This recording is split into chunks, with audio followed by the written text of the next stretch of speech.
People ask me a lot, how much should I charge? How do you know what to charge? How do you know when it's time to increase your fee? How are you able to convince this person to pay you the amount that you want to be paid? On and on and on and on and on. And to be very honest, I'm almost never able to give you a very straight answer because there's no straight answer. It's never a one-size-fits-all kind of thing. Pricing is very relative. It has to do with a lot of intangible factors.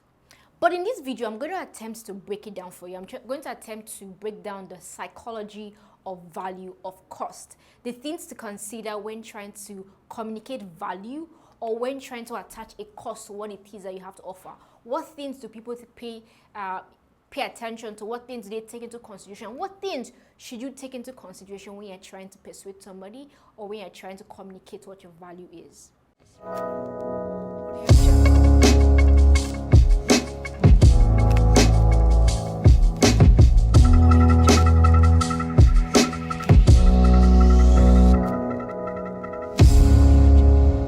Hey guys, my name is Itimi. My life's mission is to grow people and grow businesses. I want to make sure that anybody who comes in contact with me or my content, they either get inspired to be better people in their personal lives or to actually scale their businesses faster and better. In this channel, I create videos on marketing, business, branding, inspiration, and generally on life. If this is your first time, I'm really glad that you're here. Please subscribe. I promise you that my content is going to be valuable and relevant. Also, there's a bell notification button. Click it. That way, every time I release a new video, which is every week, you will get notified first before everybody else. If this is your first time, you know I love you already. So thank you so much for being here again. By the end of this video, you have a better understanding on how to price yourself or how to price your product or service, or at least how to communicate the price that you want to be paid. Now, when it comes to value, which is also cost, right? Value is what will make people pay for anything. Cost is what you see as your fee, right? So they're kind of interchangeable. But the difference is that when people think about cost, they think about expenditure. They think about the fact that they're about to spend money and it's going to cost them something. However, when you're able to communicate value, instead of people to pay attention to how much it's costing them, they instead shift their mindset to start thinking about the amount of value or benefit they will actually get from that particular thing. I'll give you a very simple example. I was about to buy a small inverter recently that could sort of like power up my laptop when there's no light or when there's no gen. And I kept thinking about, oh my God, this is going to cost me so much money. But then I sat down one day and had a conversation with my niece. I was simply like, do you know that this thing is the value you will get from this product is in the long run, it's going to be very much, it's going to far outweigh the money, right? The financial cost implication will actually take from you. So when I was able to think about it that way, I wasn't seeing cost anymore in terms of, oh, it's going to cost me thousands of naira. I was saying, no, if I get this, then I'm going to be able to spend less time not doing anything. My time is going to be more productive, which means I'll be able to make even more money than what I actually spent. That's value. So nobody needed to convince me. The owner of the brand didn't need to convince me or didn't need to do a product pitch or a 1-hour sales pitch for me to get convinced that I needed a product. It was because I was seeing the value. Hence, pricing was not an issue. So when people think about value, they think about what they get, not what they are giving you. And that's the place in the customer's mind that you always want to be, a place of value. That way, it's not really about the money, it's about what they get. And these are the 4 key elements of value. The first one is improvement. Improvement from previous brand or improvement from previous solutions that you already had. So for instance, if Apple comes up with a new MacBook, right? What justifies the cost, the extra cost from the MacBook 2021 and the MacBook 2020 would be the improvement in both products, right? And that's what they communicate, how they've changed something and have made it better or have made it faster. Same thing with phones. So when people not think about the extra amount of money they need to pay, what they're thinking about in terms of the value is the improvement from the previous solution that they had. So if you're trying to improve on an already existing solution, to be able to add credibility to your pricing, always think about communicating what the improvement is from what they had before. The second thing is what the competition or alternatives are. This is something else that affects pricing or value.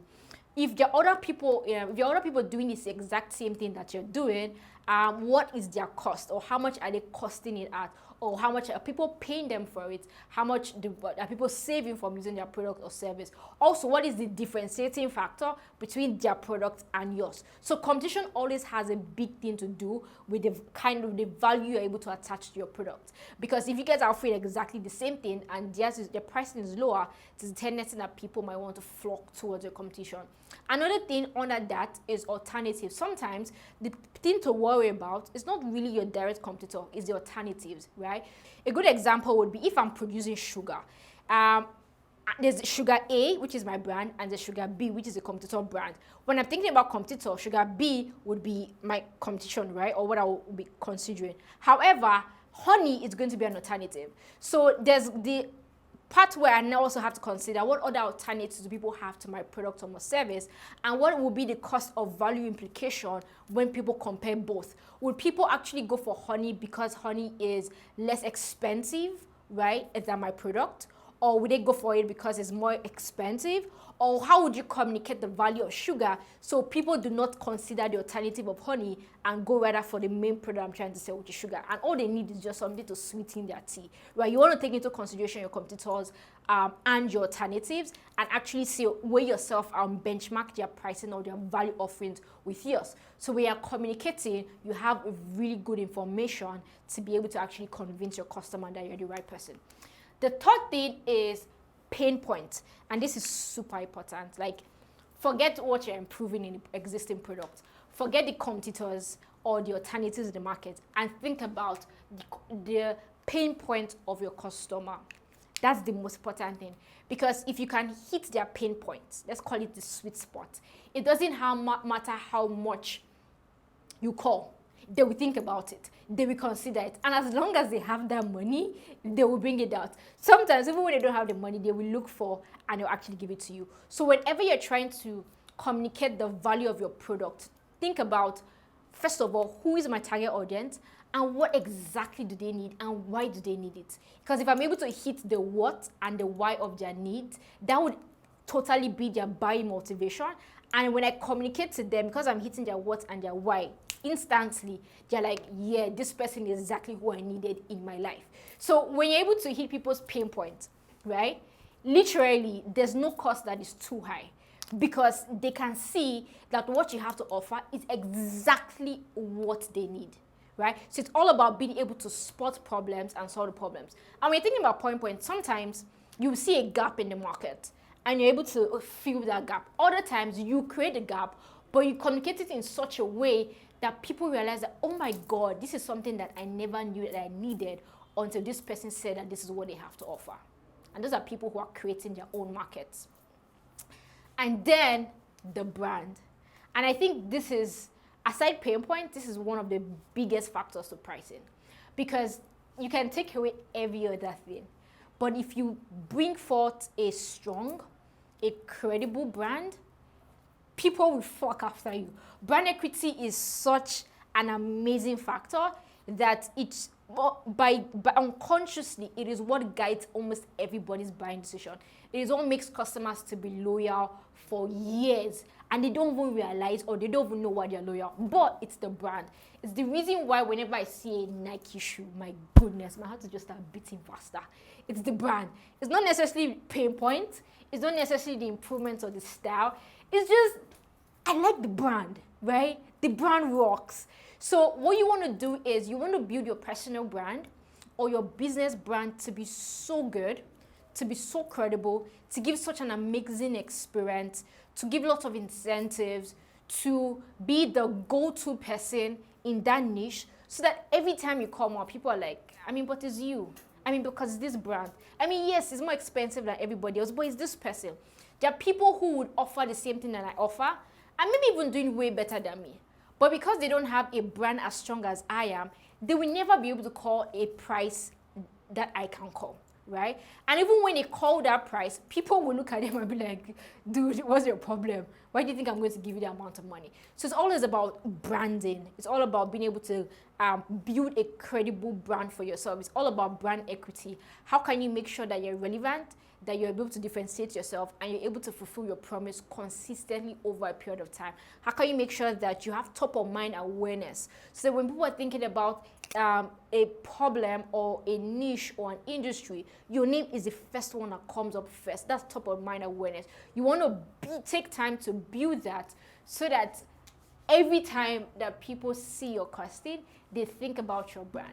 You see, pain points and brand are the two most influential aspects of pricing.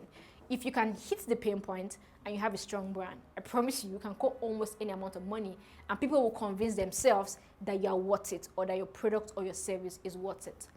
The last and final thing also, when it comes to pricing, is really how well you're able to sell yourself. You know, especially when you're doing like a B2B business or a consulting service or a freelance service, that's not something that you just add to cart or go to the supermarket and just put it in your shopping basket. What will help you at the end of the day in that line is how well you're able to sell yourself, how well you're able to persuade people that, hey guys, I'm the best, I'm the most reliable, we have the best features or the best benefits. Your sales pitch is what will save you at the end of the day. And also the relationships that you're able to build with the customers or the prospects that come your way.